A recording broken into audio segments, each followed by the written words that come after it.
Ini adalah pasukan baret ungu TNI Angkatan Laut. Namanya Korps Marinir. Korps Marinir merupakan salah satu unit yang cukup disegani dan selalu menjadi andalan. Perannya berada di garis depan, merebut pantai yang dikuasai musuh. Korps Marinir menusuk dari laut sebagai ujung tombak operasi amfibi. Eits, tapi nih, untuk bisa menjadi anggota Korps Marinir, para prajurit dibentuk melalui latihan yang keras dan digembleng dalam suasana perang sungguhan. Lantas, seperti apa pendidikan prajurit Korps Marinir?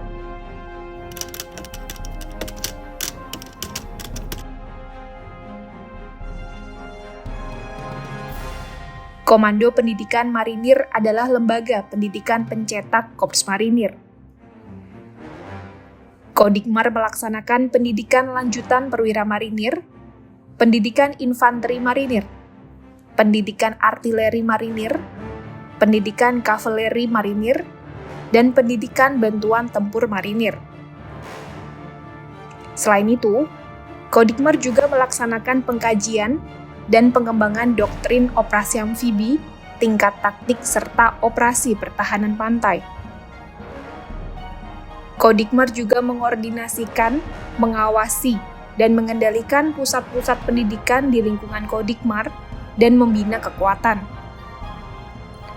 Kodikmar bermarkas di Gunung Sari, Dukuh Pakis, Surabaya, Jawa Timur. Kodikmar berada di bawah naungan Komando Pembinaan Doktrin, Pendidikan dan Latihan Angkatan Laut atau Kodiklatal.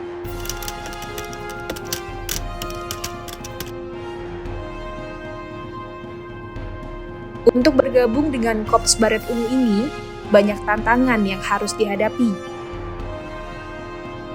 Para siswa akan digembleng sebagaimana dalam suasana perang sungguhan selama 77 hari. Seseorang yang berminat menjadi marinir harus melewati beberapa tahap pendidikan dan seleksi yang ketat dan cukup berat. Siswa Tamtama, Bintara, dan Taruna Marinir harus menjalani pendidikan komando. Pendidikan komando ini akan membentuk mereka menjadi prajurit marinir yang tangguh. Pada pendidikan komando ini, terdapat sejumlah tahapan yang harus dijalani sebelum dilantik menjadi prajurit marinir TNI Angkatan Laut. Bagi yang bermental baja, maka mereka akan maju terus menghadapi semua tahap pendidikan. Namun, bagi mereka yang tidak sanggup melanjutkan pendidikan sebagai prajurit TNI Angkatan Laut, maka akan diberikan pilihan. Mereka dapat memilih untuk pindah korps selain marinir atau kembali ke masyarakat.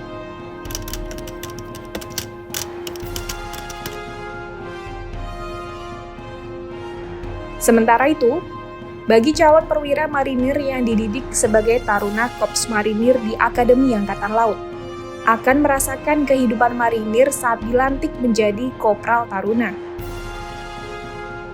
Pada tahap ini, mereka mulai digembleng, ditempa, dan dibentuk menjadi calon perwira marinir yang profesional.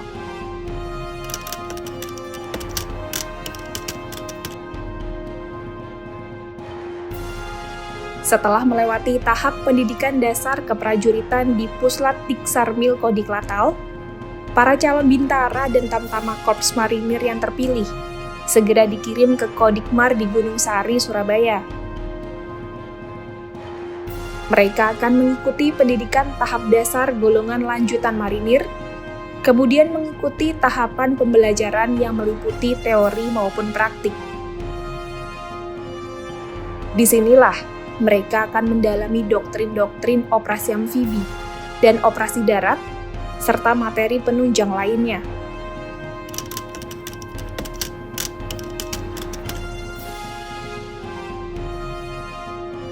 Para calon prajurit marinir selanjutnya melaksanakan tahapan Diko sebagai berikut.